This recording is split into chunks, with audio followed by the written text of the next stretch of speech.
So hello and good evening. David, Dusan, Gazela, Catherine, Krista, Laura, Megan, Rebecca. Hopefully you guys can hear me. I will do that audio check business. Audio check. Check. Audio check to see if people can hear me. Okay, great. It appears as though I'm recording. Awesome.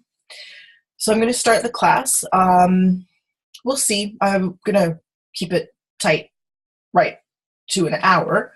And if I go over, feel free to just log out, say goodbye. Karen, you talked enough.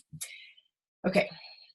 So good evening and welcome to class 3 of 6, Introduction to Adobe Illustrator classes presented by OCAD University Continuing Studies.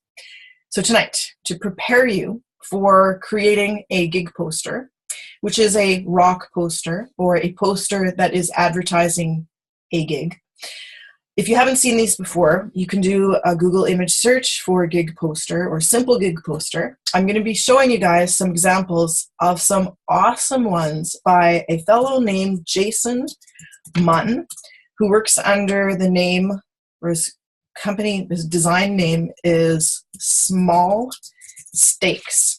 So he's showing you some of those.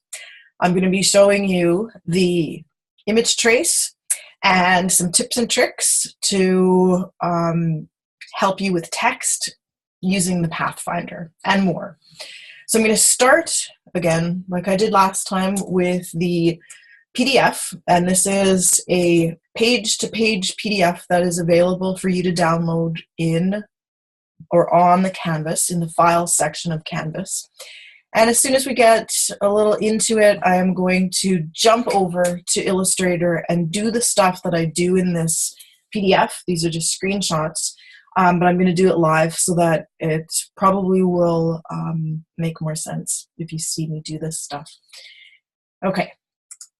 So for the gig poster, it can be 8 by 14, can be 10 by 17, it can be, portrait is probably the typical size, or, you know, how you like orient the poster, but you could use landscape if you want to. You'll probably see that some are square. I mean, printing and trimming can be almost anything these days, but 8 by 14 is fine.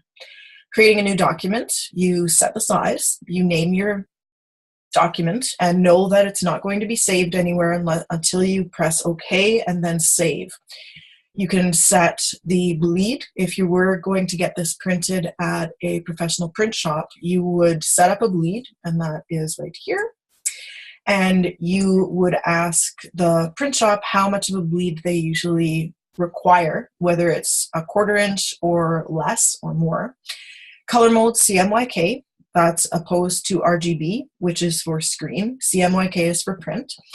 The raster effects, I have the advanced area open, and it's just showing that I can change the color mode here, and I can look at the raster effects, which mean blurring and other effects that Illustrator has that are Photoshop and Illustrator effects. This is just how they're appearing in Illustrator on your screen. When you print, even if you set this to a lower resolution, like let's say your computer's running slow, so you set this to a lower resolution, if you print, the blur is still going to look like a 300 dpi blur. So someone, okay. Oh, you see nothing? Okay, I am going to share. Make sure that you can see the share here. So is it showing now? Can you see the create new document and PDF? Okay, awesome. So this is the window I had open. So it's just talking about this advanced area right here. Color mode, if you set it to CMYK, but you bring in images from Photoshop that are RGB, Illustrator does not convert CMYK to RGB or RGB to CMYK. So this color mode that you set up is just what the color panel or what the swatches panel is going to show you. So you're going to be using CMYK color chips, but if you bring in an RGB image, it's still going to be RGB. So I hope that makes sense. Illustrator doesn't actually change your photos at all. It's Photoshop that does that. Okay, so creating a new document, saying, okay, I want that size of a new document. And you can see underneath this view drop-down window, I have the new document hidden, but this is the bleed right here. If you would like to make sure that stuff lines up, like let's say you've got a bunch of text boxes, because with Illustrator, it's so much better than working in Word. You can have 20 text boxes with all different sizes and typefaces in each one of the text boxes, instead of one text box that you have to move and try to change the leading of every line. You can have text boxes and you can move them up or down, which is great. But if you want to line those up, let's say along the left-hand side, an inch away from the trim mark, or your artboard, you might want to bring in rulers. So showing rulers, the key command is Command R. And I think I showed you guys this last week, but the rulers are going to show up at the top and the side. So this is what they look like, right? So they show up at the top and the side. Command R will actually close them too. So they're at the top and side, and you click here and you pull a guide down, or you click here and you pull a guide across to use in Illustrator. And if you're pulling one down and you pull one down to, let's say, 2 inches, and you click here and pull down and press Option, it's going to change the orientation of that guide to the opposite. So from horizontal to vertical or vertical to horizontal while you're pressing Option. So here I've pulled out some guides to give myself a 1-inch margin all around, and I'm using this as my safe area for this really minimal poster for the Deadly Snakes, at least Palace. Here I am not using that safe space. I have bled the text outside of the artboard, and it's been cropped out in another minimalistic gig poster. And I admire anyone that can create something very minimal and make it actually like work really well. But I'm going to move into images in this document.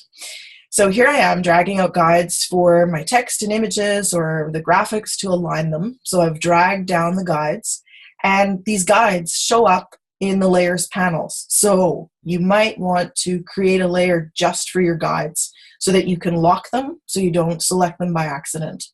Here I'm showing the center of my artboard so I can position things in the center. That's what I'm doing. So here I am opening up the layers panel and showing you that all of these guides that I've created are showing up on my first layer. So that's the first thing I've done.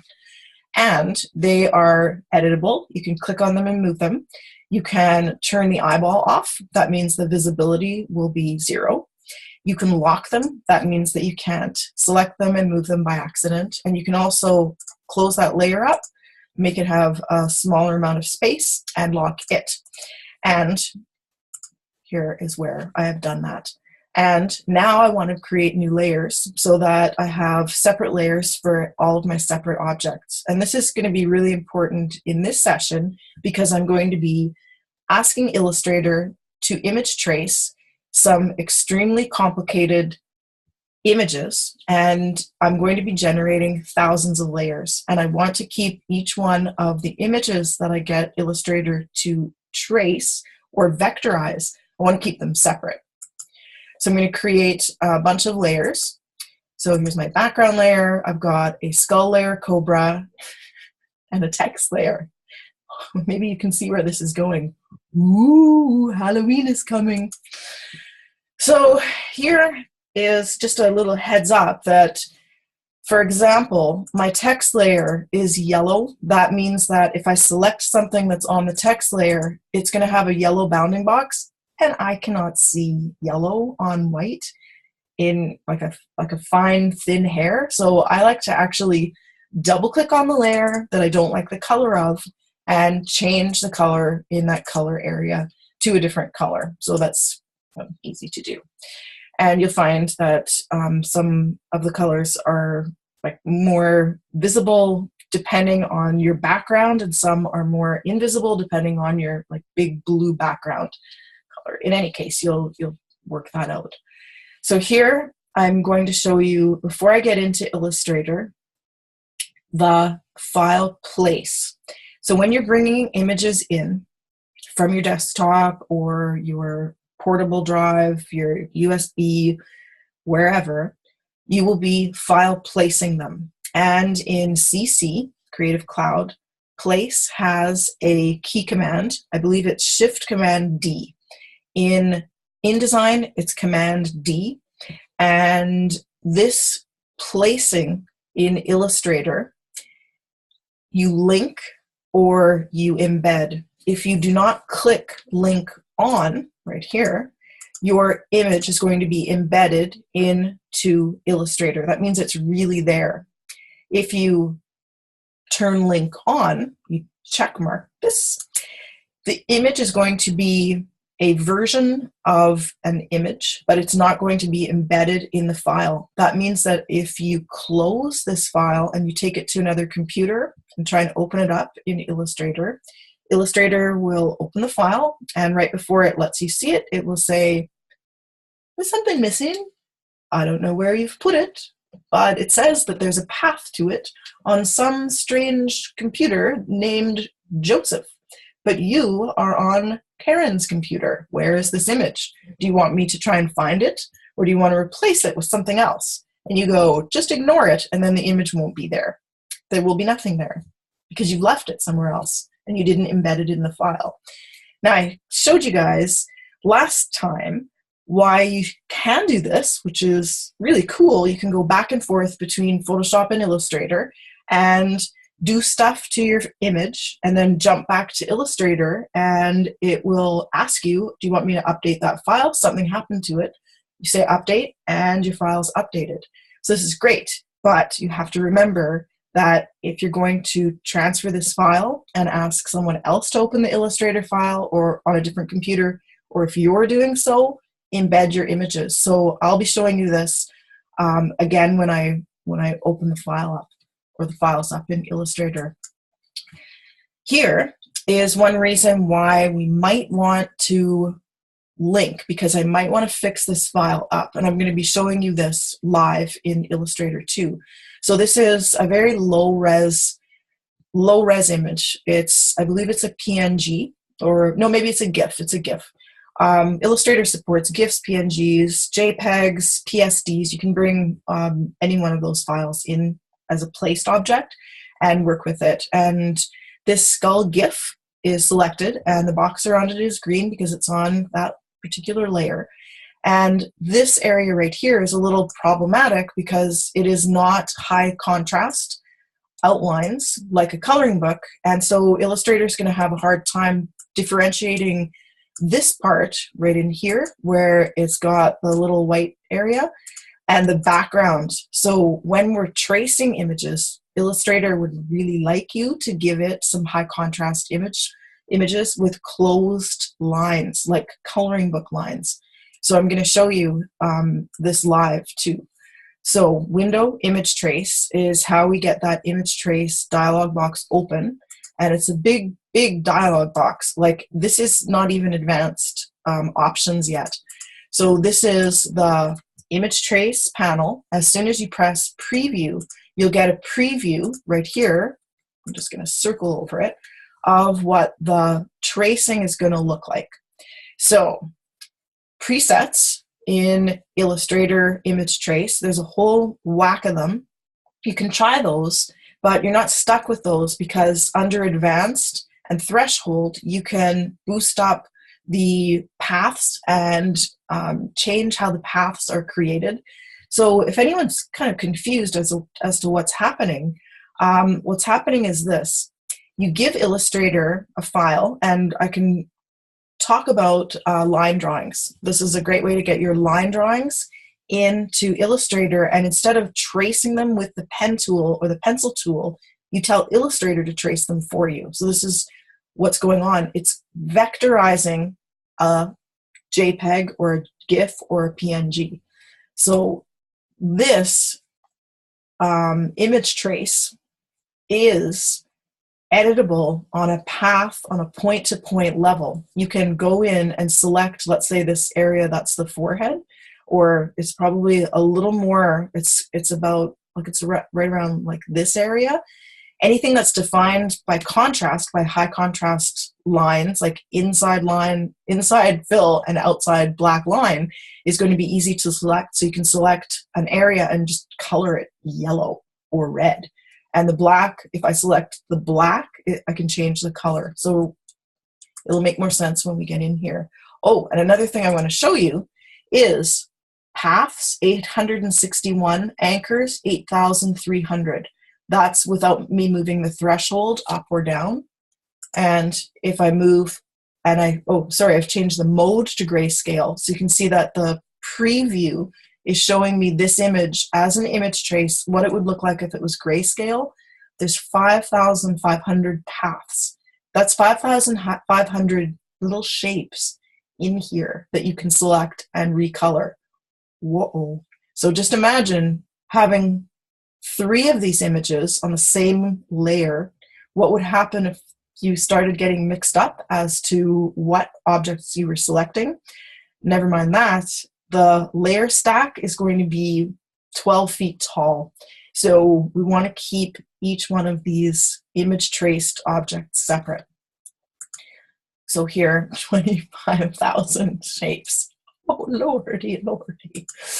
Okay, so we'll just go through this. This is the advanced. So advanced edits can be made here. So if you're not liking what you see when you have preview on, open up advanced and start fooling around. So every single image is going to be different. Every single image.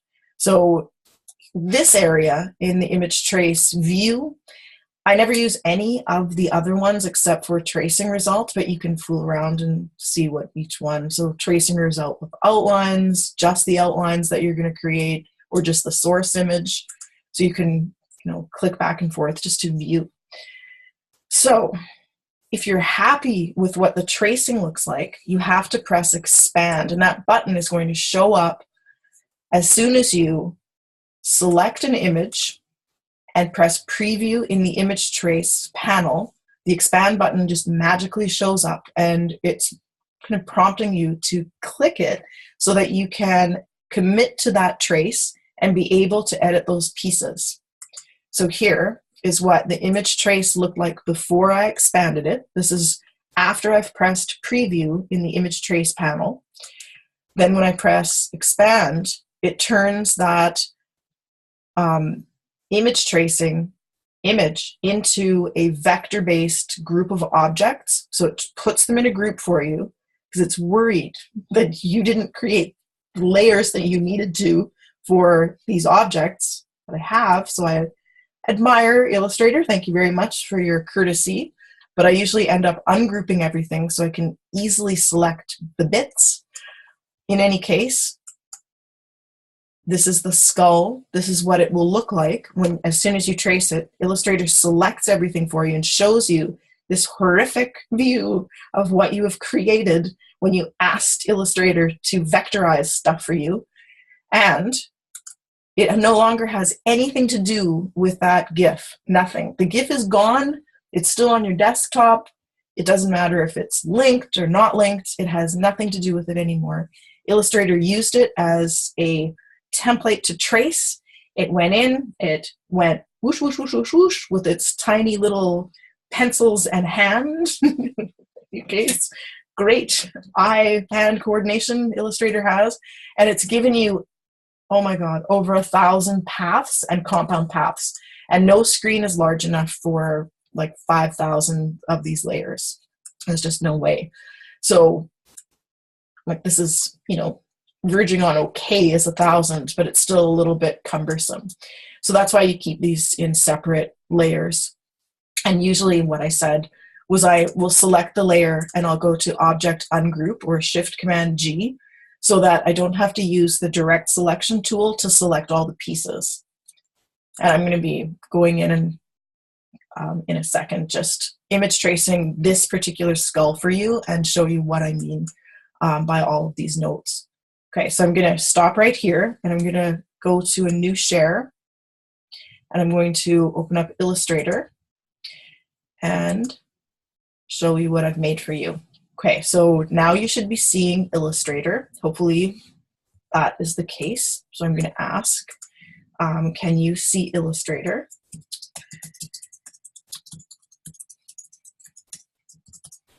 Okay, good. Thank you, Krista. This is awesome. So Illustrator is up. I have prepared for you this file. I've got this skin image, snake skin image for the background. I've got the skull on another layer, and I've got a snake on another layer, and I've got another layer where I'm going to be working with text. So I've prepared everything by placing my objects already. So I'll start with that skull and I'll unlock it.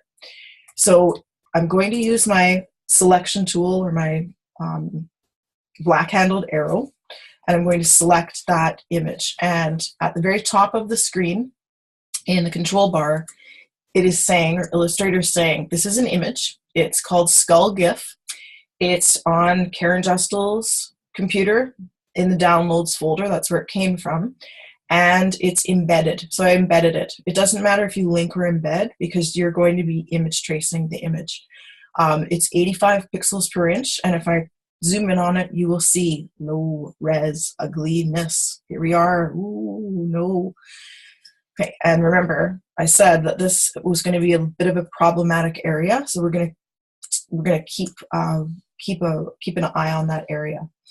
So next thing to do is go to Window, Image Trace, open that panel up. I'll put it over here.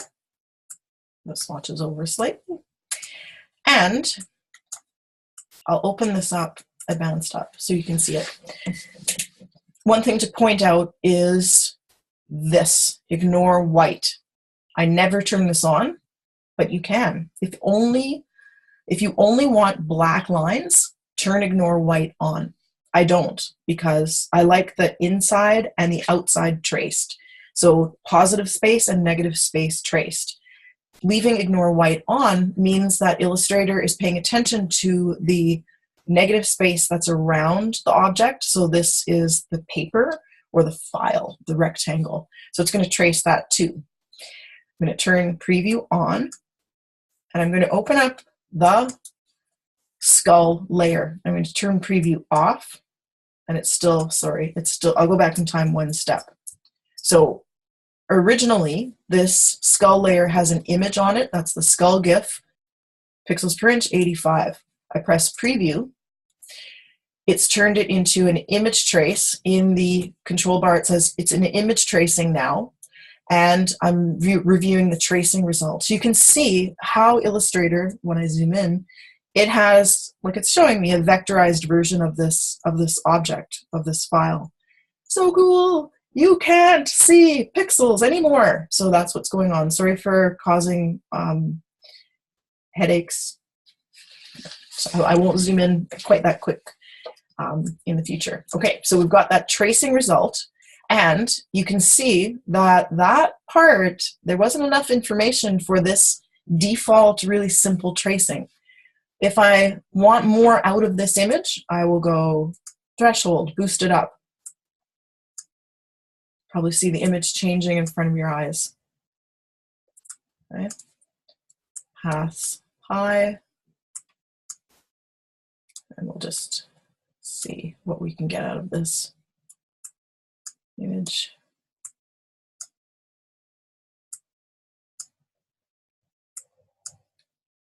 Okay, we'll leave it at that for a second. What we have is a black and white color mode image. Remember I said that I changed it to grayscale for one of the examples. So here's grayscale. Take a second to update. So here is a grayscale offering, less grays, more grays, So you can really tweak these images, and hopefully you're noticing this area, that these numbers are changing every time I change, like, you know, black and white to grayscale, or I'm boosting up the grayscale. So I'm going to use this one, and I'm going to now go to the top of my Illustrator and press expand, just so you can see what's happening in the layers panel, as well as so I can start clicking and recoloring parts of this skull. So expand makes the selection of everything. It puts all of the pieces in a group. It gives you all of the lines, right? The paths and the points, etc., so that you can edit any one of these. And here is what Illustrator gives me. So it is a really, really big group of probably 8,000 paths. So do that up and close that up. I'm going to go to Object, Ungroup, and to show you there's no group now. So if I deselect and I click in an area, it's going to select something on that skull layer. And I don't necessarily need to find where it is, but I'm just doing this to show you guys. Oh, what's happening? Where is it? Where is it? It's got to be in here somewhere. There it is, right at the very bottom. That is the negative space and the forehead and the back of the head and the mandible. Whoa! And if I color it, let's say, I'm going to do this slowly so it won't shock you. I won't make it a really bright color, but there we are. Here is that compound path, this one at the very bottom, has the skull, part of the skull. And because this was not defined very well, like with a black outline, let's say if I printed this image and I took a Sharpie marker and I defined all of the areas that I want Illustrator to trace for me, I would have clicked and dragged out in Photoshop a brush maybe and brought the image back in, or did it on the real print to define this better, because this is what I've gotten. I've gotten a shape that looks like that. So isn't that cool? You can move the pieces away. So here there's nothing because that is included in this shape. You can see what I'm doing. I'm just moving. And this shape is at the very bottom of the layer stack, so all of the black lines are above. So that's kind of cool. And here it is, a little offset. So each one of these shapes is selectable. I can move or eliminate. I can click and recolor. I can select, and if I select with the direct selection tool, I can change the points. Like change, let's see where, and it's going to be a little difficult to see what I'm doing if I don't have the objects in place, but hopefully you get what's happening. I'm going to press Command Z a few times and go back in time just before I did all of that. Okay, so this is an expanded image trace and ungrouped. So all of those pieces, when I select them from the layers panel, you can see where they are. Right? So Illustrator has jumped around quite a bit, so I can never make heads or tails of, you know, how Illustrator traces things. So where did I select expand? I'm going to go back and I'm going to do it to another couple of images. So that is the skull. So I'm going to close that up and I'm going to lock it, and I'm going to turn the eyeball off. And now I'm going to do the same thing with another image. So I'm going to do it with the snake. And the PDF that you have for the notes, I'm doing this out of order of the PDF, but the PDF it's great notes for you guys. So if you miss something, open up that PDF and just click through, and you'll see that I go through image tracing 3 times, and I'm going to do that here as well. But in the notes, I go through it 3 times, and you know, by the time this hour is over, you'll get it. You might not be able to remember sometimes to press expand, and you'll be like, what the hell is going on? I want to like get at all these pieces, but that's an important part. Okay, so I'm going to open or turn on the snake. So this one looks a little bit better. It looks like the outlines are really defined, right? Except for this little hole here. So that means that the file, which is a rectangle, it's a Sharpie marker drawing. It's probably a tattoo. I got it from the internet. It's a low-res image. You can see that it's very yucky when you zoom in on it. It's got 70 pixels per inch. That is way too low to print at this size. It's a CMYK JPEG. So whatever, it doesn't matter if it's linked or not linked. I'm just using it to get Illustrator to trace it. And I'm going to be getting Illustrator to trace this, and I'm going to be cutting the head off of this cobra and just use the bottom of the snake for my particular poster. So first thing, select the image, make sure the image trace panel is open, press preview. Illustrator takes a second or not even, and you can see that this thing now is vectorized. It hasn't been expanded yet, and here's the expand button.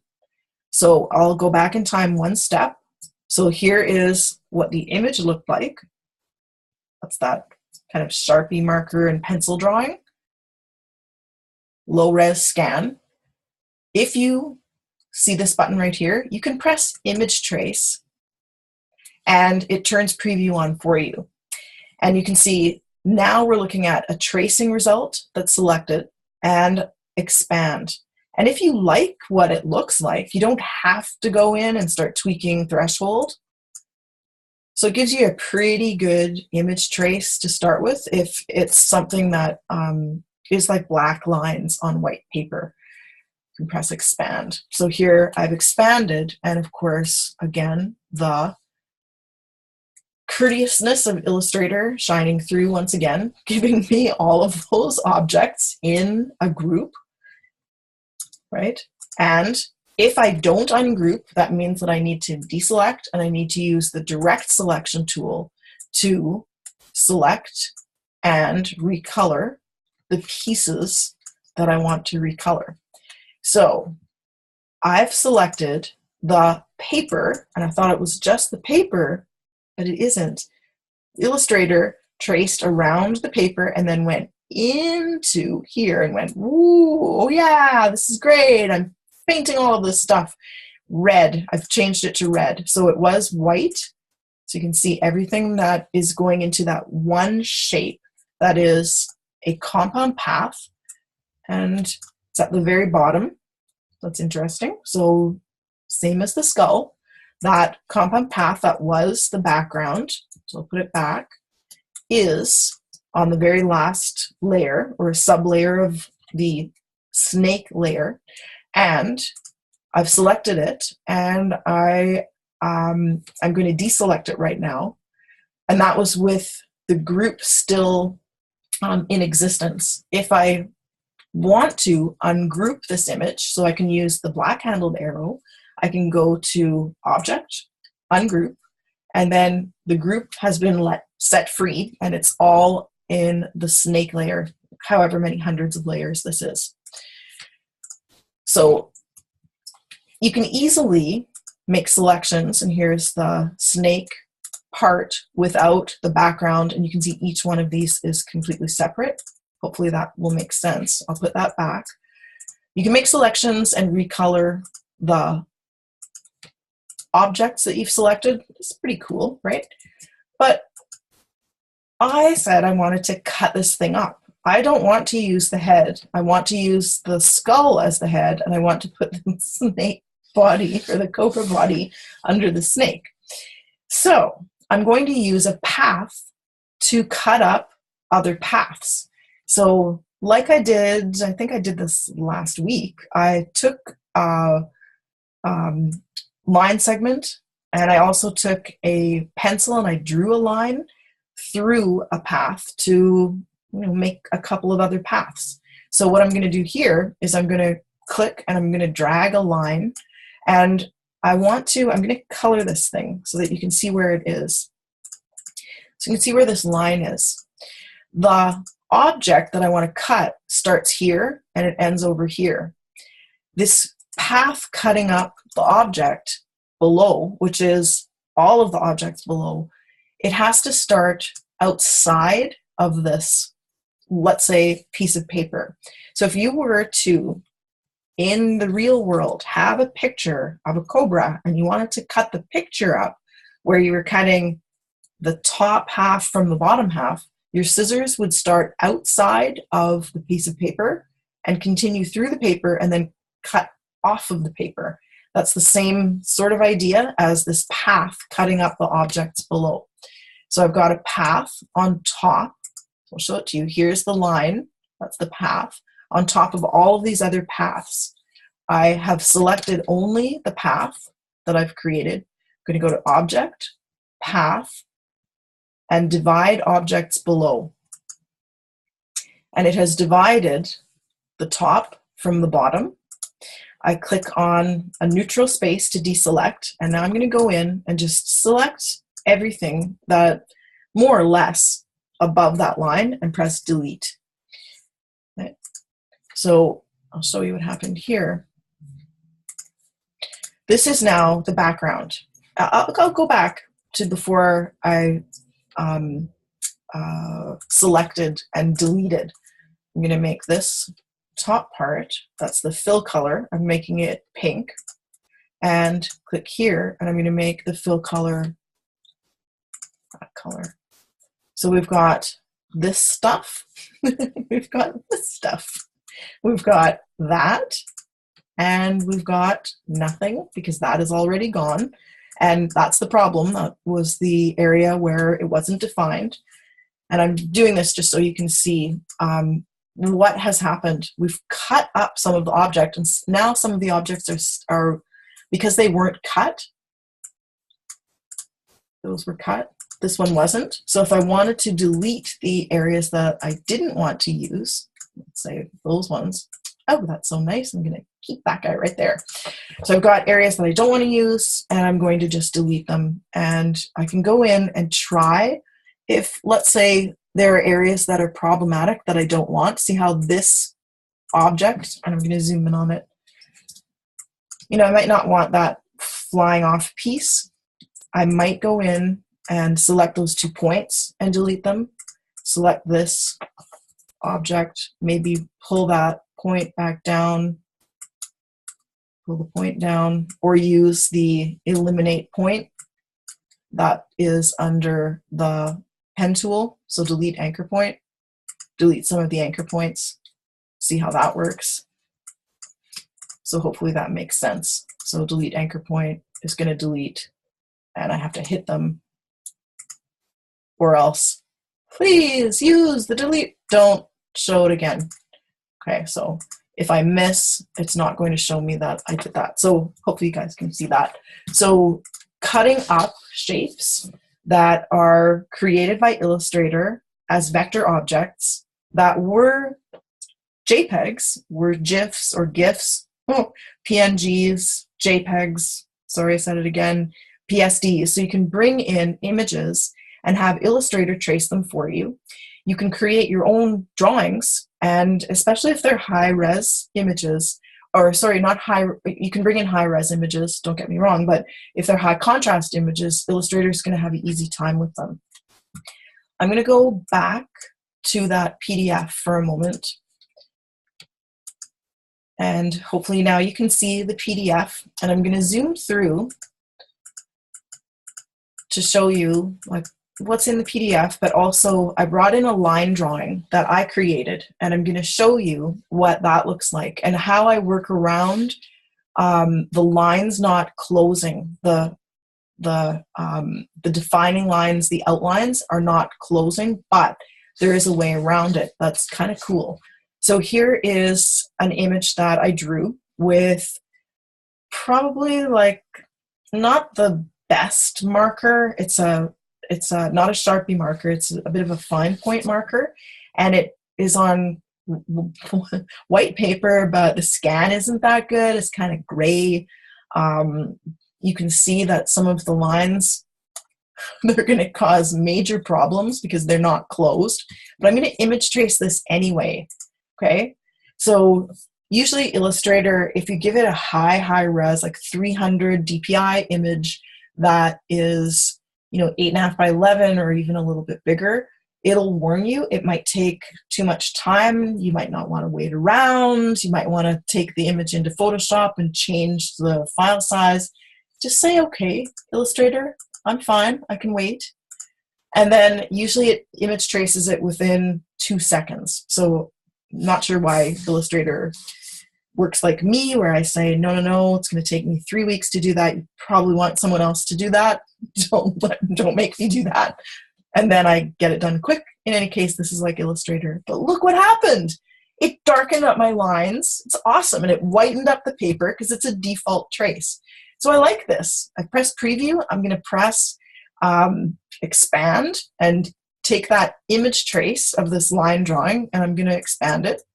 Press that expand button, and if you don't see the expand button, or if you forget where it is, even though it's right in front of you, you can go to Object, Expand, and then a dialog box will open, and then you'll have to say, okay, I meant to write, I meant to click that. And this is what will happen with even a pencil drawing with very few layers. It's going to give you a group, and you can open up the group if you want to and see how many layers are in there. You don't necessarily have to, because Illustrator probably has already told you how many layers or paths and anchors are going to be in there. And here, this is just me selecting with the direct selection tool inside of the group, clicking that paper or that file, the rectangle, the negative space, and I colored it green. And of course, the color seeped into the faces, the legs, half of the body, some of where the skin tone is supposed to be. But this is a reason I don't ignore white, because this is cool. This negative space, I've pulled it off to the side, and I have in my layers panel, I've created these 2 new paths by grabbing the pencil tool, and I've drawn out another couple of shapes that are defining what the dresses look like.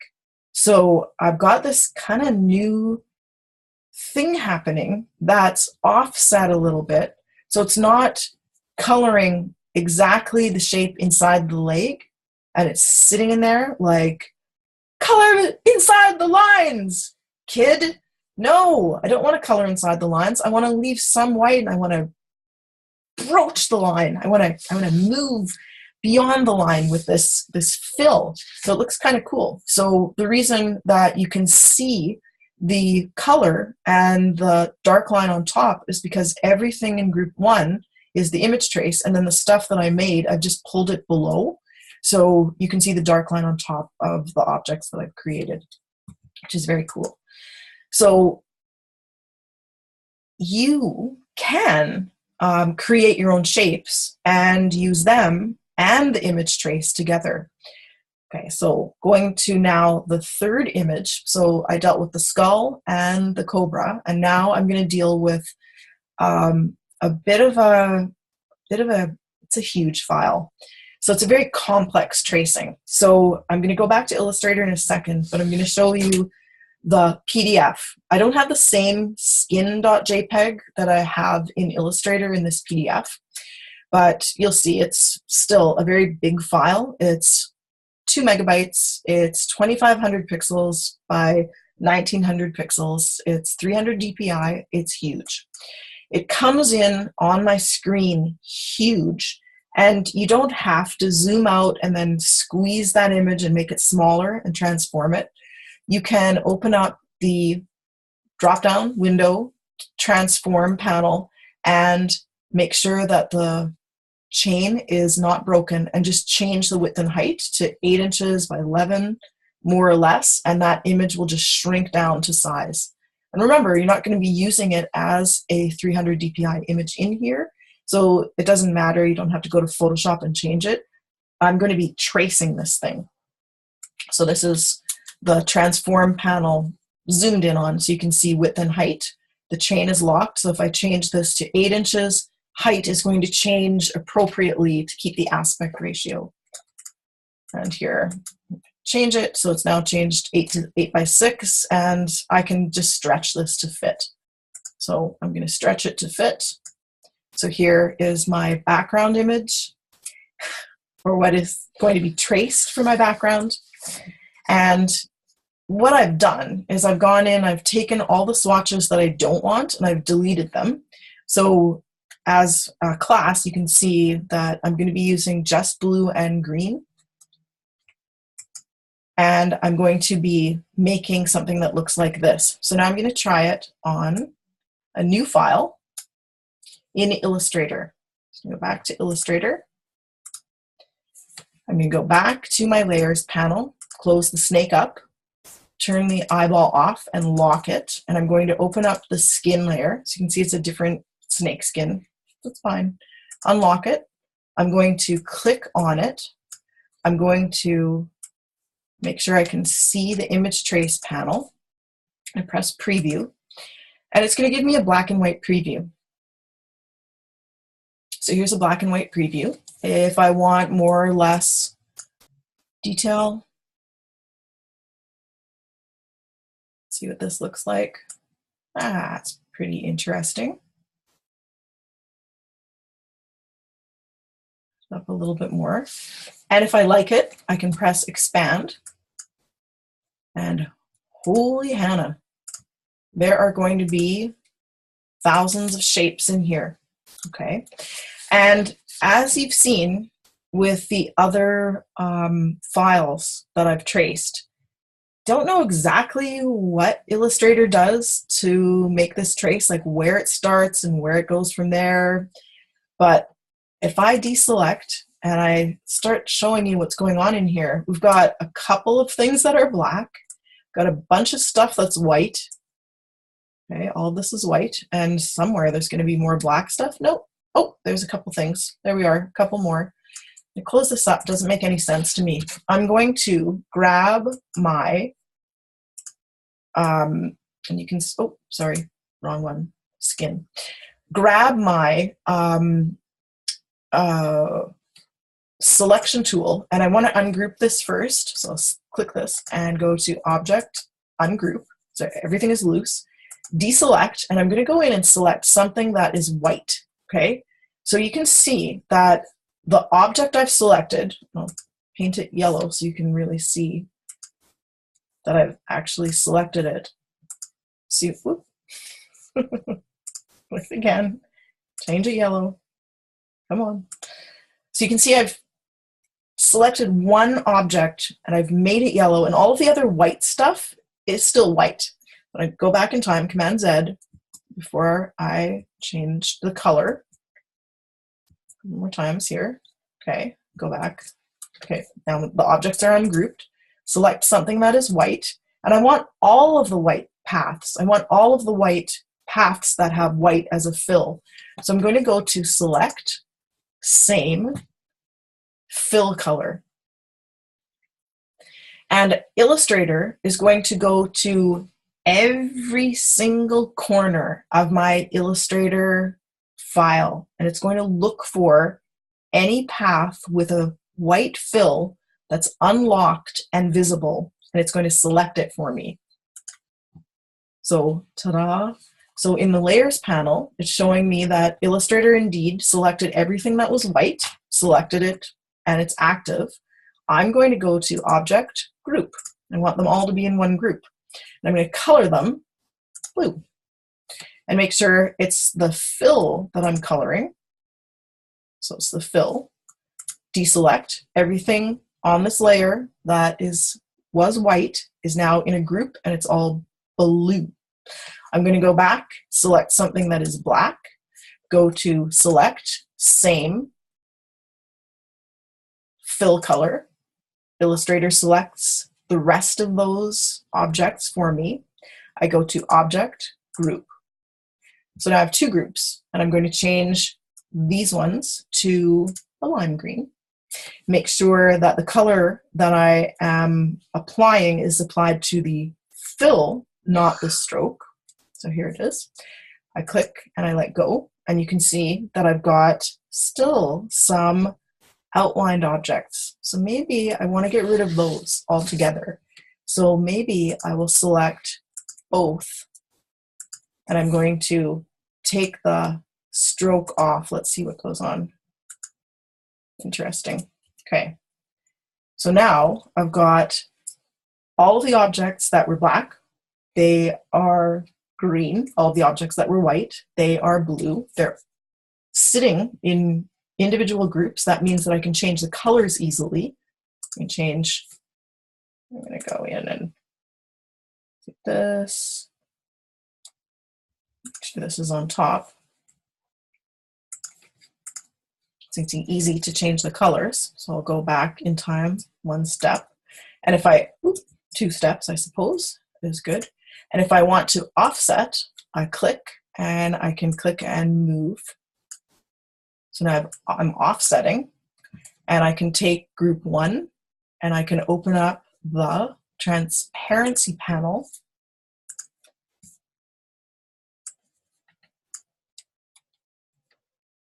That one. Sorry, guys. Transparency panel, and blend the top with the bottom. And I get this interesting background. So it's not necessary that you guys actually do something like this for the background of your poster. You can see it's a little bit too hairy. It's a bit too chaotic to actually make sense for other objects to be sitting on top of it, especially text. So I'm going to just put the text on top and unlock it. Just move these out of the way. You can see it's really hard to read when there's such a frenetic amount of like pattern in the background. But I just wanted to show you, I'll go back in time a couple of steps here. I just wanted to show you that it's possible to take something that's extremely complicated with thousands and thousands of layers and really control it with making selections and grouping and ungrouping, or ungrouping and then grouping your own groups in order to kind of corral all of these thousands of paths and really be able to, I guess, make your workflow faster when you're working with something as complicated as this. I'm going to turn those guys off, the eyeballs off. So let's see. Oh, here we go. Lock and turn off. And I'm going to go now into the text layer that I've created and just show you what you can do with text. So for this part of the gig poster, I want the text to be legible, right? I want it to, like for this example, if I show that background and I grab this, so I have to unlock the guy. But I want the text to show up on that background. This actually might work. The deadly snakes in this typeface, and this one is called, if you're interested, Clutchy. And this one is called Skullphabet. And this one is called BioLiquid, and this one is called Birch Standard. So some of them I've generated, sort of downloaded from dafont.com. There's also Font Squirrel. Those are free places to get free typefaces. If you're finding that Illustrator is not offering you interesting typefaces, or some that you don't find interesting enough, in any case, that's where these ones are from. So I'll put the yellow pieces back. So if you're finding that it's not really working so well, you might want the text as a knockout instead of like just text that's typed onto the screen. So text typed onto the screen, of course, you grab your type tool, you click and drag out a type area box as large as you think you need it. We type in the deadly snakes, or whatever band or event name that you want to use. Click and drag over to select so that you can make changes to the typeface. Go in, and as long as it's large enough for you to see, and 72 points is 1 inch. If you think that's not big enough, you can click and you can change the point size and tab out. So you can see that I've used another typeface. It's coming in as black. If you're finding that maybe this isn't interesting enough, remember that you can go in and go to Type, Create Outlines, and each one of those letters or glyphs, they are vectorized. I mean, they're vector before, but now they really are shapes. So it's like the same idea of image trace. Illustrator just trace these for you or me, and I can go in, I can make a selection of some points. Just make sure I got them selected, and make changes to the shapes themselves.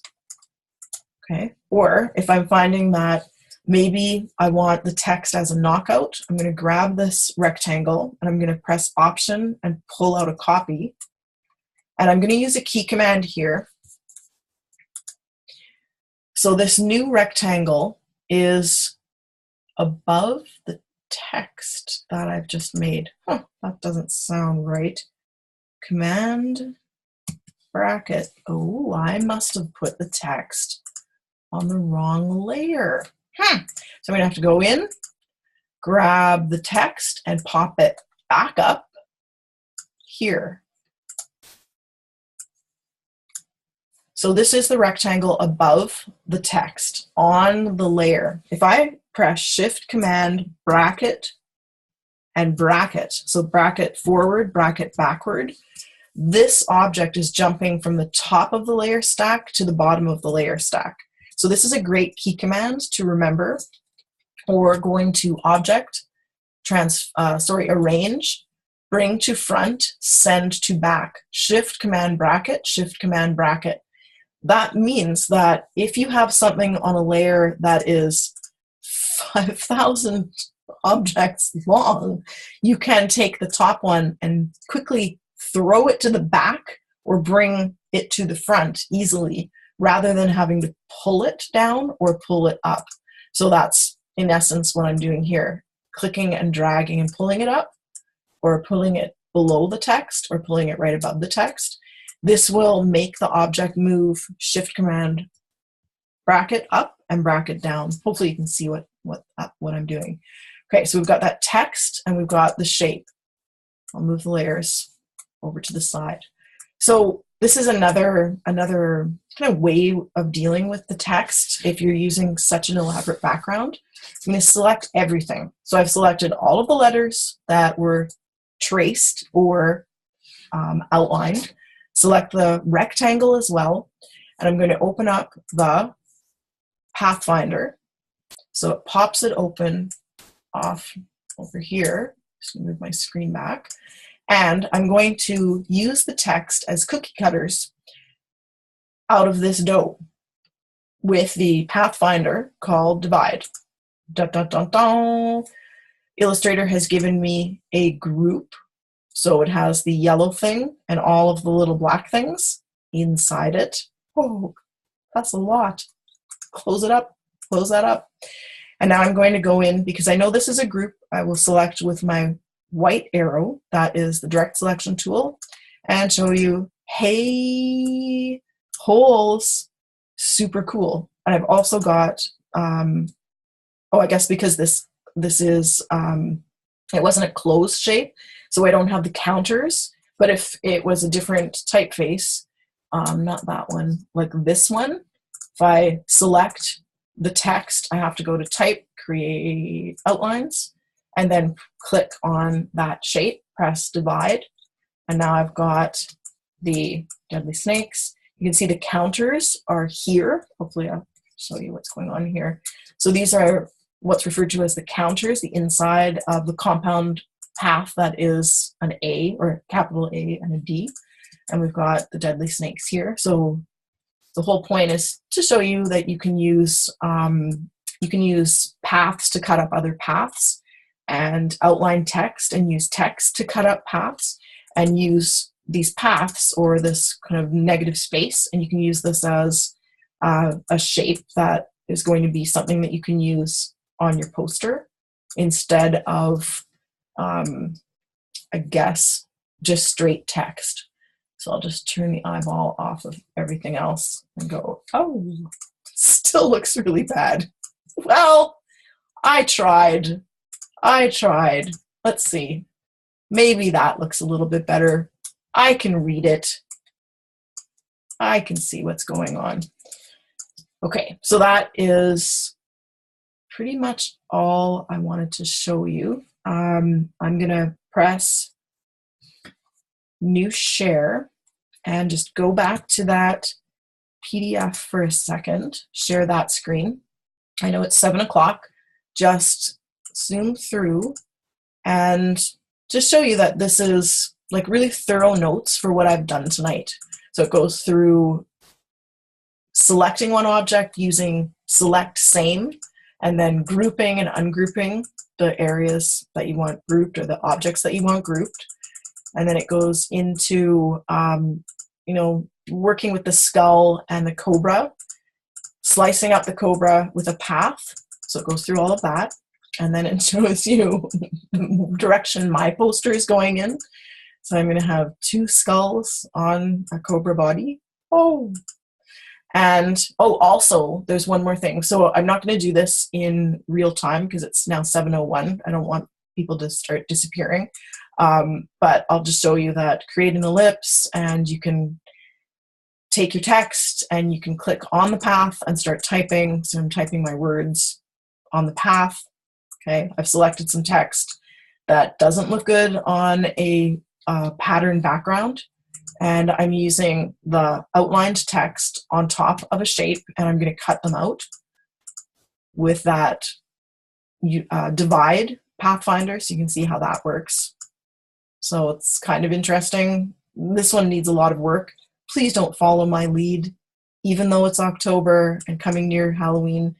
Make something more fun. Okay, and here are my ladies at Lee's Palace kind of posing and not dancing, and here are a couple of other OCAD University Continuing Studies posters that were created for this class.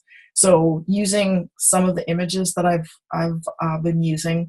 So this is using that as the background. This is the kind of skin inside of the letters. We've got the mod symbol for the mod club. We've got some that are using photographs. So you can use photographs and clipping paths. You can use fully your own images. You can grab images from the internet. Oh, that was the last thing. So I'm gonna quickly just go to the Jason Munn. So here are some amazing gig posters. This is that designer called Jason Munn, Small Stakes. So you can see my gig poster, Small Stakes Jason Munn. And as an exercise in Illustrator, wicked to even try to do something or accomplish something that's as minimal as this. So please ignore the skull and the cobra, and make something completely your own, or you can use these to refer to because they're totally inspiring. Okay, so I'm going to end it there, and I hope that this was inspiring. Oh, it can be for any band? Yes, any band. I just think Deadly Snakes, it conjures up an image, but it can be any band, made up or real, and any image. It can be fully text, it can be fully image, image and text as well. So you're just trying to get better at Illustrator. It's a good idea to try in Image Trace though, just to see how to navigate those shapes that you create. Okay, so good night. I've recorded the session and I'm going to post the link to the recording, and the PDF that coincides with it is already up there. Okay, so good night. Thank you. I hope to see your work, and I'll be posting feedback on the other work as well. Okay, bye.